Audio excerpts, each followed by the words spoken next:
Кој беше твојот мотив за да подготвиш граѓански прилог за кој што си денес прво наградена во таков тензичен момент како што беа немилите настани кои што се случија на 27 април во собранието? Значи, јас случајно се најдов таму, меѓутоа мојот мотив беше немањето, односно отсуството на хуманост кај луѓето, бидејќи пред се работеше за човечки животи. Мене тоа што ме разочара беше тоа што не ја пропушта амбуланското возило што не го пропушта за да се, нели, со цел да им се помогне на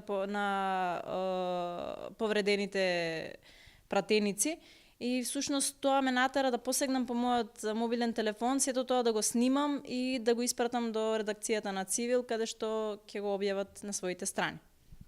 Која е пораката што ти како граѓански новинар сакаш да ја испратиш со видеото кое што го објавивме и денес го наградивме?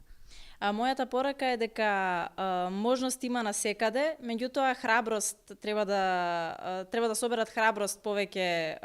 Секој човек не мора да значи дека мора да се бави професионално со новинарство, туку секој човек кој што кој што има храброст, поседува смарт телефон и е спремен во такви ситуации да направи некој прилог и да го испрати како порака до јавноста за тоа што се случува и да апелира на некој начин за тој проблем да се реши.